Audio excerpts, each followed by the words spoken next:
Everyone wants the magic hacks, the powders, the shortcuts, but here's the truth. It's the unsexy things that are actually going to change everything after 40. Today, I'm sharing 7 unsexy tips that boosted my energy, balanced my hormones, and helped me finally start losing belly fat. And I want you to stick around until the end because the last one is the biggest shift of all, and it's the mindset mistake that was keeping me stuck for years. But here's the thing. Most women already know the basics: drink more water, move your body, eat more protein, but knowing and actually doing are two very different things. And the reason consistency feels so hard isn't because you're not capable. It's because the sneaky mindset trap that keeps you straddling the fence. Look, I used to tell myself all of the time that I was going to try to fit in 5 workouts a week. And you know what that meant? I had an automatic out, because if I only did it 3 times, I could say, well, I tried. And so it kept me safe from disappointment, but it also kept me stuck because trying isn't deciding. And I see this all the time with midlife moms, right? Monday through Friday, we are being really good. We're doing the things. We're holding our ground, right? And we're eating healthy. We're doing the workouts maybe, right? And then the weekend hits and you throw it all out the window because you're exhausted and you feel like you deserve a break. By Monday, you're starting over and you're guilty, you have shame, and you're super frustrated. And that's not consistency. That's what I like to call fence straddling. Okay? Because the sneaky mindset of trying feels like effort, but it's really actually avoidance. It's like saying, I want the result, but I don't want to decide yet.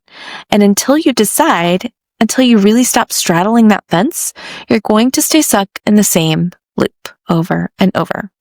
So if you're hearing what I'm saying, tip number 1, stop trying and decide, right? Because the unsexy truth, you have to be honest with yourself. Are you really in? Do you really want to do what it takes? Or are you just not there yet? And that's okay too. Because as long as you're just trying, you're actually choosing to spin in the same cycle. And here's another thing for you. I've been trying with YouTube, but I made the decision to go all in, and you're going to see 1 video a day from me in the month of September because I am also giving up on trying too. And I want to be able to serve you in the best ways that I can. So when I finally decided instead of tried, right, the pressure lifted because I knew that it wasn't about being perfect. It was about showing up. And that decision is what shifted my hormones and my energy. And yeah, my belly fat too. Okay. So what did I do? Once I stopped straddling the fence, I realized something. Most of the basics I had written off because they were too simple. And they were actually the ones that were making the biggest difference. So take this one, right? Water before coffee. I know you've heard it before. And I used to think if I drink water during the day, I'm fine. But here's what my mornings really looked like. I would get up and I would either walk downstairs, make myself a cup of coffee. Used to be more creamer than coffee, right?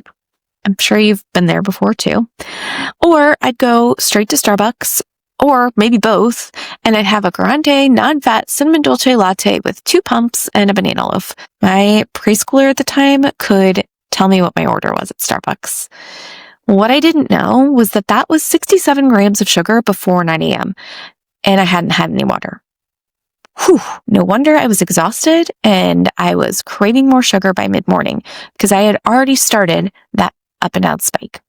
So when you wake up in the morning and you go straight to caffeine, your cortisol, which is helping you naturally rise in the morning, spikes more unnaturally, right? And if you add sugar on top of that, you're setting yourself up for a crash before lunch. So hydration supports your cortisol and your digestion and your energy. And if you want, you can also add electrolytes to it to make it even easier to absorb that hydration. It's not flashy, but it's a really good start to your foundation. So when I first started swapping my latte for water before coffee, the first week, I didn't feel like a new person overnight, but I did notice something. My mornings didn't feel like survival anymore. And that's when I realized unsexy basics, yeah, maybe they worked, right? So if your mornings feel a little chaotic, I want you to start here. Grab a glass of water before your coffee. Maybe you put it next to your bed. Maybe you have a glass set out next to the coffee maker so that you can grab it before you make your coffee. Look, it's not sexy, but it's one of those things that's going to add up to your big shifts in your energy and your hormones. And speaking of mornings, this next habit was one that completely changed how I fueled my day and finally got my hormones working with me instead of against me. Changing what I drank in the morning helped, but it didn't solve everything. I was still exhausted and I couldn't figure out why I was waking up between 1 a.m. and 3 a.m. every single night. Honestly, I just thought it was my bladder, or maybe I was drinking too much water before bed.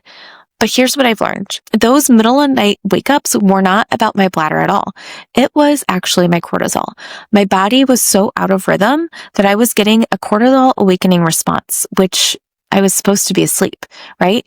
And so at the time I was seeing a functional medicine doctor, and the very thing he had me do first was breakfast. He told me I needed to eat 25 to 30 grams of protein in the morning every single day. And I was not a breakfast person. So protein in the morning isn't just about getting in your macros, right? It's actually about giving your body the right signals. It steadies your blood sugar. It's going to lower the stress on your system. It protects your muscle, and it sets you up for steadied energy all day long. But most midlife women, they're either skipping food altogether or they're starting with carbs and caffeine like I was doing. And you wonder why your hormones and your belly fat feel out of control. So when I started eating protein at breakfast, maybe I was just, adding eggs, or if I really was short on time, I was just making a protein smoothie in the morning. I noticed I wasn't crashing as much. And within a few weeks, I was sleeping through the night again. So that was huge for me. So if you're waking up in the middle of the night and you're exhausted and you're constantly fighting cravings, this is one unsexy shift that could change everything. But protein is just one piece of the puzzle, right? Nutrition alone isn't going to fix it if your workouts and your overall strategy or your mindset are out of sync. And that's why I built my Core 3 framework. And I put it into a free guide called the Core 3 Hormone Reset, so you can see exactly how to start applying it in your own life. And you're going to find the link in the description. So speaking of workouts, the next tip was one of the hardest shifts for me, but it completely changed my results. And look, we talk a lot about protein and how it sets the foundation, but I've got to be honest, next one was a lesson in consistency for me too. I've always liked strength training, but I used to fall in the same trap most women do. I'd get into a great rhythm and then life would happen. I've broken a toe, I've had a kidney stone, and suddenly I was back at square one. Or honestly, I would just use me being busy as an excuse not to move at all. And I've really honestly never loved cardio, but I knew that moving my body, especially with weights, was going to make a huge difference in my energy and my mental health.